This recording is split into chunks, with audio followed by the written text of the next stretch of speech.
Assalamualaikum warahmatullahi wabarakatuh. Alhamdulillahirabbil alamin. Amma ba'du. Para pemirsa Syarif Rosa Channel dan para subscriber serta anak-anakku kelas 12 yang dimuliakan Allah Subhanahu wa taala. Baiklah, pada kesempatan yang sangat baik ini saya akan menyampaikan materi pendidikan agama Islam dan budi pekerti tentang menggapai berkah dengan mawaris.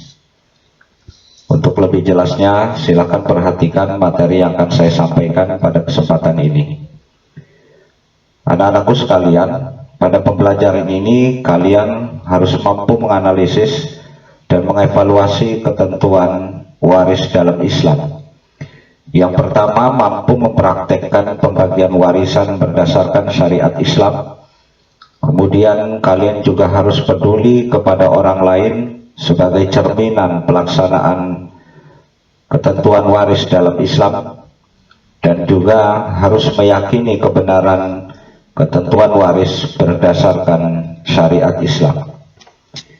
Anak-anakku sekalian, ciri mendasar pembagian waris Islam adalah pemberian bagian harta berdasarkan bilangan pecah biasa yang sudah ditentukan atau yang kita sebut dengan furud muqaddarah, yakni 1/2, 1/3, 1/4, 1/6, 1/8, 2/3. Bilangan pecah biasa yang berderet itu merupakan bentuk penyederhanaan untuk memudahkan setiap ahli waris mengetahui berapa hak yang akan diterimanya. Di samping dicirikan dengan bilangan pecah biasa, pembagian dalam waris atau ikhwal waris, Islam juga dicirikan dengan asobah atau bagian sisa. Dalam Islam, warisan merupakan hak wajib yang diterima oleh ahli waris karena ada hubungan kekerabatan maupun perkawinan dengan orang yang telah meninggal dunia. Hak yang wajib diterima oleh ahli waris ada kalanya berwujud harta nyata dan ada kalanya berupa harta yang dihutang piutang si mayit. Adapun ketentuan kewarisan Islam ini menganut prinsip berkeadilan, sebab setiap ahli waris memiliki kedudukan dan hubungan yang berbeda satu dengan yang lain. Perbedaan kedudukan dan hubungan tersebut sekaligus mencerminkan perbedaan kualitas dan kuantitas tanggung jawab yang dimiliki oleh masing-masing anggota keluarga. Istilah waris sebenarnya berasal dari bahasa Arab, yakni dari kata miros. Dalam bahasa Arab, kata waris ini berarti harta peninggalan orang yang meninggal dunia yang akan dibagikan kepada ahli warisnya. Ilmu yang berkaitan dengan masalah pewarisan disebut dengan ilmu mawaris, yang lebih dikenal dengan istilah ilmu faraid. Syariat Islam sudah mengatur pembagian harta pusaka atau waris. Orang yang meninggal karena harta memainkan peranan yang sangat besar di dalam kehidupan manusia dan menjamin kebutuhan tatanan sosial ekonomi sebuah masyarakat. Sistem waris dalam Islam telah membawa beberapa pembaharuan, yaitu ketika para perempuan dan anak-anak telah diberi hak dalam pembagian harta pusaka. Islam juga memberikan hak untuk mewarisi baik dari keluarga lelaki maupun perempuan, dan memberikan harta pusaka kepada semua pihak dalam keluarga, baik tua, muda, besar maupun kecil. Bahkan janin dan bayi dalam kandungan pun juga tidak luput dari hak waris yang diatur oleh Islam. Dalam ayat Al-Quran disebutkan beberapa penjelasan tentang pembagian atau jatah harta warisan bagi ahli waris.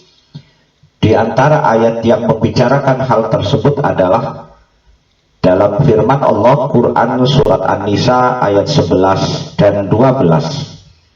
Mohon diperhatikan dan dicatat Quran Surat An-Nisa ayat 11 dan 12. Anak-anakku sekalian, kedua ayat itu menerangkan secara panjang lebar tentang bagian-bagian yang diberikan kepada ibu, bapak, serta istri atau suami.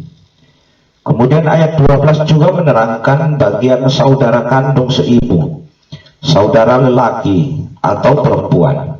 Walaupun kedua ayat tersebut sudah cukup jelas, ilmu faraid juga bergantung pada penjelasan sunnah Rasulullah SAW berdasarkan Al-Quran, hadis, serta pendapat sahabat maupun para ulama. Akhirnya dirumuskan pengetahuan tentang pembagian harta pusaka menurut Islam. Dan berikut adalah beberapa pihak yang berhak mendapatkan harta pusaka atau warisan itu. Adapun dari pihak laki-laki, A. anak laki-laki, B. cucu laki-laki dari anak laki-laki, C. bapak, D. kakek dari bapak sampai ke atas, E. saudara sekandung, F. saudara seayah, G. saudara seibu, H. anak lelaki dari saudara sekandung, I. anak lelaki dari saudara seayah, J. paman yang sekandung dengan ayah si mati atau si mayit, K. paman yang seayah dengan ayah si mayit, L. anak lelaki dari paman yang sekandung, M. anak lelaki dari paman yang seayah, dan N. suami. Adapun dari pihak perempuan, A.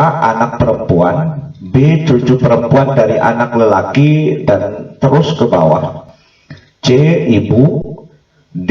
nenek dari bapak sampai ke atas, E. nenek dari ibu sampai ke atas, F. saudara perempuan sekandung, G. saudara perempuan sebapak, H. saudara perempuan seibu, I. istri. Jika semua unsur warisan di atas itu masih ada, yang berhak menerima harta pusaka itu hanya suami dan istri, ibu, bapak, anak lelaki, dan anak perempuan. Sementara yang lain tidak dapat mewarisi. Anak-anakku sekalian, berdasarkan ayat-ayat di atas dapat disimpulkan bahwa pada umumnya ibu dan bapak itu mendapatkan 1/6 dari harta pusaka atau warisan.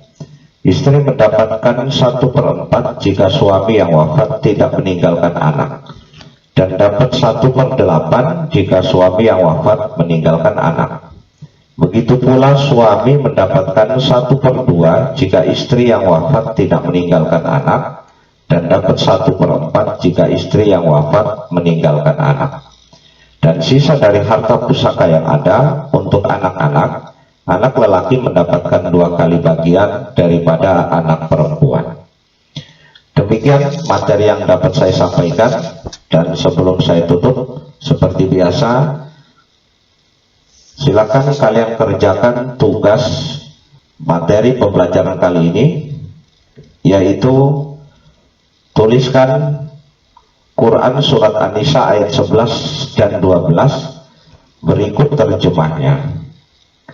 Dan saya mohon kalian tulis Quran Surat An-Nisa ayat 11 dan 12 itu sesuai dengan kaidah ilmu tajwid yang berlaku.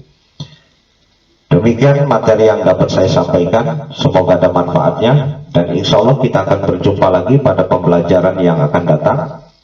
Dan saya tidak bosan-bosannya untuk selalu berpesan kepada kalian semua, selalu patuhi protokol kesehatan, selalu memakai masker, selalu mencuci tangan, dan selalu menjaga jarak dalam aktivitas kita dan dimanapun kalian beraktivitas.